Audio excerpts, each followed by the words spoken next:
Hello. सिमरन again.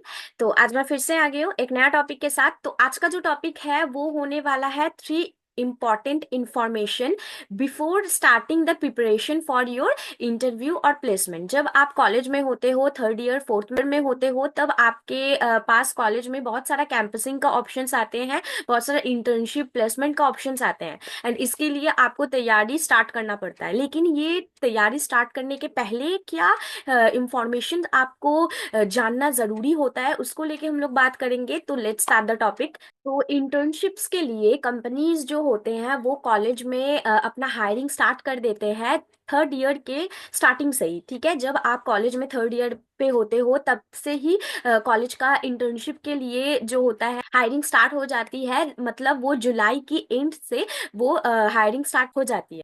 वो चाहे on campus hiring हो या ऑफ कैंपस हायरिंग हो। एंड अगर हम लोग प्लेसमेंट्स का बात करें तो प्लेसमेंट्स का जो हायरिंग प्रोसेस होता है वो फोर्थ ईयर के स्टार्टिंग से ही स्टार्ट हो जाती है। जब आप कॉलेज के फोर्थ ईयर में होते हो तब से ही स्टार्ट हो जाती है, वो आप ऑन कैंपस हो या ऑफ कैंपस हो। तो इस चीज को हम लोगों को ध्यान पे रखते हुए हम लोगों का जो प्रिपरेशन है फॉर इंटर्नशिप और प्लेसमेंट, वो तैयारी थोड़ा पहले से हम लोगों को कुछ मंथ पहले से अगर हम लोग करना स्टार्ट कर देते हैं, ठीक है, तो हम लोगों को वो थोड़ा एज देता है। वो थोड़ा हम लोगों को कॉन्फिडेंट देता है, थोड़ा स्किल ग्रो अप करने में हेल्प करता है। अगर थोड़ा पहले से हम लोग उसका प्रिपरेशन स्टार्ट कर देते हैं तो जब हम लोगों का प्लेसमेंट एंड इंटर्नशिप के लिए इंटरव्यूज वगैरह देंगे हम लोग, तो उस टाइम पे हम लोगों का वो चीज हेल्पफुल हो सकता है, ताकि हम लोगों का सेलेक्ट होने का जो चांसेस होता है वो बढ़ जाता है। इसके अलावा इंटर्नशिप एंड प्लेसमेंट में ही, दोनों में ही हम लोगों को सेम सेम टॉपिक्स पढ़ना पड़ता है। ठीक है, सेम चीजों के ऊपर हम लोगों को नॉलेज चाहिए होता है। लेकिन जो हम लोगों का यहाँ पे छोटा सा एक डिफरेंस आ जाता है, वो डिफरेंस होता है कि प्लेसमेंट्स में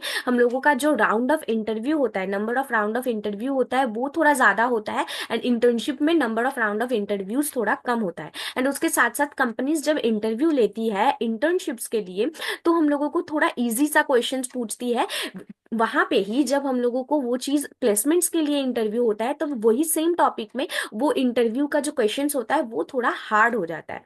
ठीक है, तो ये थोड़ा सा डिफरेंस होता है इंटर्नशिप एंड प्लेसमेंट का इंटरव्यू के लिए। इसमें घबराने की कोई बात नहीं है, क्योंकि अगर इंटर्नशिप में इजी सवाल पूछे जा रहे हैं तो वो सबसे ही पूछे जा रहे हैं, सब कैंडिडेट से ही पूछे जा रहे हैं। एंड अगर प्लेसमेंट्स में हार्ड थोड़ा सवाल पूछे जा रहे हैं उन टॉपिक्स पे, तो वो भी सबसे ही पूछे जा रहे हैं। तो कंपटीशन जो है वो नॉर्मल ही रहता है। द सेकेंड थिंग इज कि हम लोगों को ये इंटर्नशिप या प्लेसमेंट के पहले हम लोगों को कोई एक लैंग्वेज आना चाहिए। ठीक है, कोई एक लैंग्वेज के ऊपर हम लोगों का नॉलेज होना चाहिए। अगर आप सॉफ्टवेयर इंजीनियरिंग फील्ड में जा रहे हो तो उसके लिए ये लैंग्वेज कोई भी हो सकता है। ठीक है, वो लैंग्वेज आपका जावा हो सकता है, जावा स्क्रिप्ट हो सकता है, सी प्लस प्लस हो सकता है, पैथन हो सकता है। कोई भी एक लैंग्वेज के ऊपर आपका नॉलेज होना चाहिए। एंड उस नॉलेज के ऊपर डाटा स्ट्रक्चर एंड एल्गोरिदम का जो नॉलेज है वो भी आपका होना जरूरी होता है।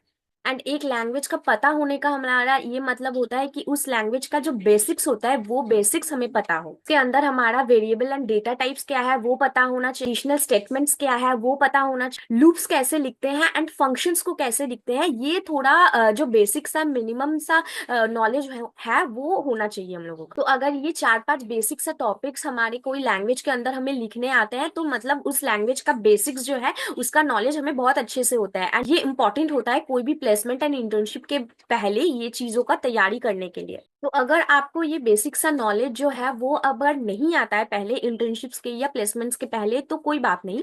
आपको ये बेसिक सा नॉलेज गेन करने के लिए एक्स्ट्रा 2 to 3 मंथ्स ही लग सकता है। ठीक है, डिपेंडिंग अपॉन आप कितना टाइम दे रहे हो अपने दिन में इस स्किल्स ग्रो करने के लिए। ओके, तो मेरा थर्ड पॉइंट इसी बारे में होगा कि ये जो रोड मैप है ये 4 मंथ्स का लेके ये रोड मैप है।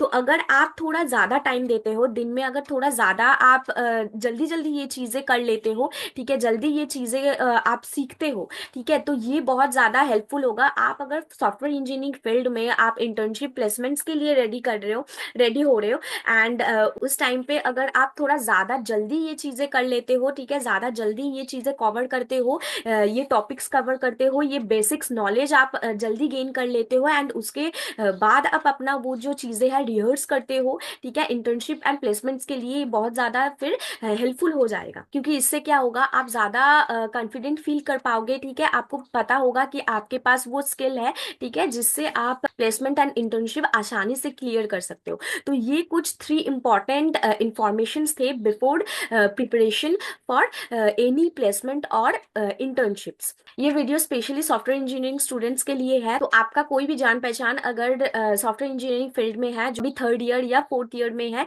ठीक है, उन्हें आप ये वीडियो भेज सकते हो। उनके लिए आई थिंक ये वीडियो हेल्पफुल होगा। एंड आपको अगर ये वीडियो हेल्पफुल लगे तो आप एक लाइक एंड कमेंट कर जा सकते हो। सो नेक्स्ट डे फिर मिलते हैं एक नया टॉपिक के साथ। तो तब तक के लिए बाय।